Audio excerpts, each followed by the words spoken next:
आज रथयात्रा उपलक्षे प्रस्तुत करवा जगन्नाथ बल्लभ। जगन्नाथ होउछंती आमर खाइला वाला ठाकुर। तांको पाखरे 56 भोग लागि थाए। सेही 56 भोगरे जगन्नाथ बल्लभ भोग भी लागि थाए। आमे तो भगवान को महाप्रसाद भली प्रस्तुत करि परिबानी, किंतु चेष्टा करवा। एहा मोर गोटे छोटिया प्रयास मात्र। जदि ठीक थाए बा भल लागिला ताहाले कमेंट माध्यम रे जणाइबे। आउ जदि बा किछि भूल रहि जाई थाए ताहाले भी कमेंट माध्यम रे आपण माने जणाइ परिबे।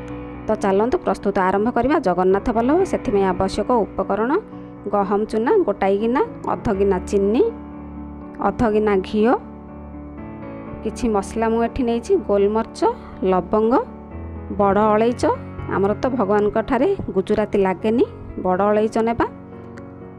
गोटे जायफल मुठी नहीं, एटा पूराटा लागोनी, अल्प किछि लागिबो। वर्तमान गोटे पात्र एमती नेबा नहीं से घी लगई नेबा। आमर जगन्नाथ बल्लभ सेट करने पाई बर्तमान घी लगा हो जाइए। नेक्स्ट प्रोसेस जीवा, गैस ऑन करी गोटे कड़ाई बसैबा, से घी देबा। घी एकदम गरम करवानी, टिके मेल्ट हो आसवा बेलू से गहम चूना दे भल भाव में मिसई नेबा।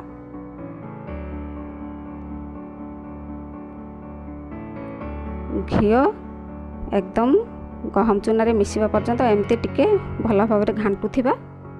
एठी हमर पूरा भल भाव में मिसीगला घी आउ गहम चूना। से टिके भल बास्ना आसवा पर्यंत ताकू आउ किछि समय भाजिबा। वर्तमान हमर भाजी होई आसिलानी, भल बास्ना भी आसीगलानी तार। गैस बंद करी ताकू ओल्हेई नेबा, गोटे पात्र को बाहर कर रखिबा। वर्तमान से ही कड़ईटी आमर पुणी गैस ऑन करी बसई नेबा। से अल्प पानी दे देबा। पानी टिके गरम हो आसला बेलू से चीनी अध गिना दे देबा। आमर गोटाई गिना गहम चूना नहीं, अध गिना चीनी मुठी देली, ताकू टिके भल भाव में मिसई नेबा। आमर मसला गुंड करी रखिथिबा ताकू दे देबा। गोलमर्च, लवंग, अलैच, जायफल ए सब गुंड कर रखिथिबा ताकू दे देबा। आमर टिके अठालिया पाग हेबा पर्यंत घांटिबा। वर्तमान आमर अठालिया पाग होई आसिलानी। वर्तमान आमर भाजी रखिथिबा गहम चूना सेथिरे दे देबा। सेथिरे देई सारिबा परे गैस बंद कर देई ताकू भल भाव में मिसई नेबा।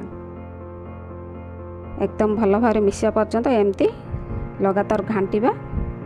आमर गैस बंद कर देइथिबा। वर्तमान और भल भाव में मिसी आसिलानी। ताकू घी लगे रखिथिबा पात्र रे दे देबा। से सेट हेबा पई गरम अवस्था रे ही देबा। ठंडा हो गेले टिके से सेट बिल्कुल हबनी, तेणु गरम अवस्था रे ही सेथिरे दे देबा।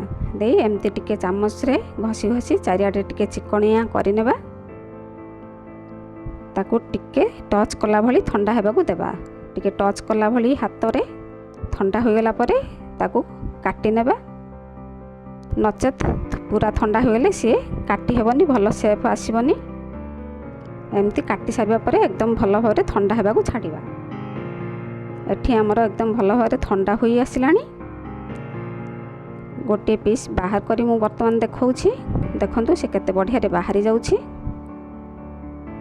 हमर भांगी की भी देखौछि टिके। देखंतु केते बढ़िया हमर होईछि जगन्नाथ बल्लभ। वर्तमान हमर प्रस्तुत हो गला। एमती प्रस्तुत करंतु। वर्तमान आमे सजाई नेबा। एही भोगटी हमर बहुत दिन पर्यंत रही थाए। एही सुखिली भोगटी एमती प्रस्तुत करंतु। भोग लगांतु। केमती लागिला कमेंट माध्यम रे जणांतु।